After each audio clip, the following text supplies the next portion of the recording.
일단 모든 병원비를 해결하자. 그래서 이게 개인이 해결하거나 아니면은 어떤 영리 자본의 돈벌이 수단으로 남겨놓거나 이런 방식이 아니라 국가가 책임지자, 사회적으로 해결하자라고 하는 핵심 메시지인데요. 이거는 이제 지금 우리가 촛불혁명 이후에 정말 나라다운 나라를 만들자라고 하는 그 핵심 주제인 것 같습니다. 그래서 이 부분과 관련해서 이제 당연히 그렇게 좀 접근을 해야 되고요. 이미 충분하게 저는 조건도 성숙되어 있고 방법도 가능하겠다. 그래서 더 이상 미룰 필요도 없는 그런 과제로서 충분히 가능하다 이렇게 좀 말씀을 드리고 싶습니다. 이제 구체적인 수단과 관련해서 오늘 이제 재원 마련 방안과 관련해서는 세 가지로 이렇게 제시를 해주셨는데 100% 다 공감을 하고요. 다만 이 세 가지 내용만 이렇게 해서 되겠느냐? 저는 이제 그동안 워낙 많은 이제 논란이 되어 왔고 이렇기 때문에 좀 더 종합적으로 이제 접근하는 게 필요하지 않겠느냐?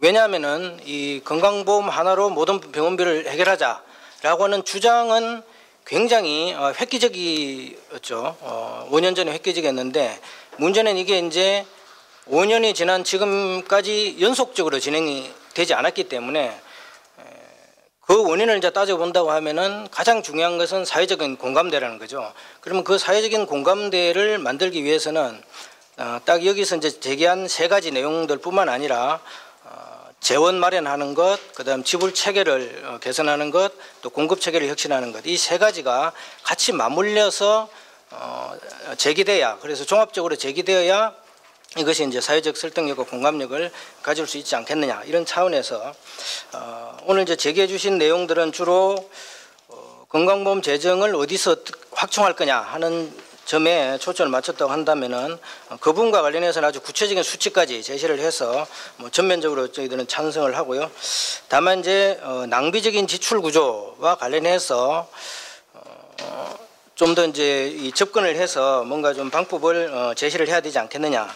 그래서 제가 자료에 이제 그 쭉 좀 찾아서 명시해 놓은 것처럼 앞에서 또 많은 토론분들이 말씀하셨던 것처럼 비급여를 어떻게 통제할 거냐. 이 부분과 관련해서 명확한 어떤 방침이 같이 병행되지 않는다고 한다면은 뭐 아무리 그 목표치를 달성한다고 하더라도 계속적으로 국민들의 부담 문제는 남기 때문에 비급여 통제하는 문제. 그다음 저희들은 이제 병원에서 이제 근무하다 보니까 그 환자가 오지 않았는데도 그 가짜로 등록해가지고 허위로 이제 부당 청구하는 이런 문제들이 사실은 다 이제 국민들의 피해로 돌아가기 때문에 이런 문제들을 근절하기 위한 그런 방안들이라든지 또 우리 사회가 이제 워낙 불평등 사회인데 그 건강보험료를 내는 데 있어서도 아주 이 고소득자들, 그 부자들 이런 사람들이 덜 낸다든지 또는 이 부가 체계에 있어서도 예를 들면 이제 이명박 전 대통령이 보험료를 2만 3천 원 이렇게 내고 또 우리나라의 최고 부자라고는 그러니까 하루 일당이 4천만 원입니다. 하루 일당이 4천만 원인 그 삼성전자에 다니는 부회장 이런 사람들이 아무리 보험료를 많이 내도 한 460만 원밖에 안 내거든요. 그래서 이런 부가 체계를 좀 근본적으로 개편해서 상한제를 없앤다든지 누진제를 좀 적용한다든지 이런 어떤 제도 개혁 이런 것들과 그다음 이제 민간 의료보험의 어떤 이 규제를 강화해서 그러니까 국민들이 결국은 이 민영 의료보험 때문에 상당히 이제 많은 피해를 보고 있는 이것을 그럼 어떻게 또 통제하고 규제할 거냐 하는 문제. 그래서 낭비적인 지출 구조를 개선하는 이런 문제를 같이 연동해서 종합적으로 제시를 해서 국민적인 어떤 설득력과 공감대 이런 것들을 좀 많이 만들어가는 것이 필요하지 않겠느냐 말씀드리고요.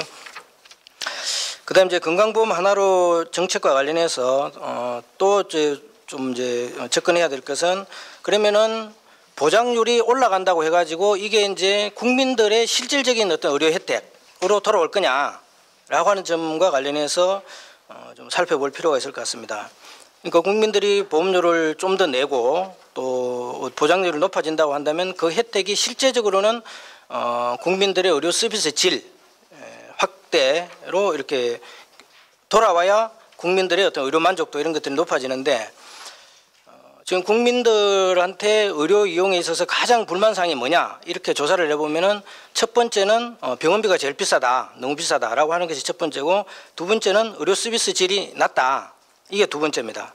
그러니까 이 두 가지 문제를 연동을 해서 보장률을 높이되 그 보장률을 높이는 것은 이제 이 병원비 문제를 해결해 주는 거니까 그것과 함께 의료 서비스의 질을 개선하는 문제, 이것이 같이 연동이 돼야 이 제도가 국민 만족도로 귀결되고 돌아올 수 있다, 이런 차원에서 그러면 의료 서비스의 질을 어떻게 확대할 거냐.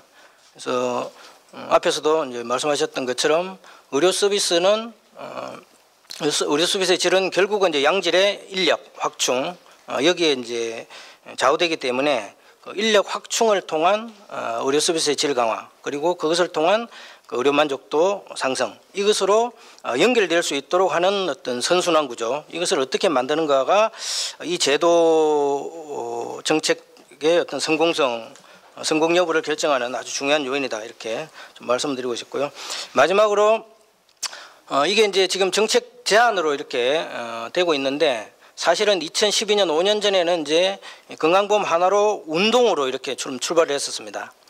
그게 이제 그 운동과 정책과 이게 맞물리지 않았기 때문에 5년 동안 좀 어떻게 보면 허송 세월이 됐고 그 사이에 의료 민영화가 많이 추진됐던 이런 과정이었는데 올해 시작되는 이 정책 제안은 정책 제안만으로 되는 문제가 아니라 국민운동과 같이 좀 연동해서 진행돼야 된다.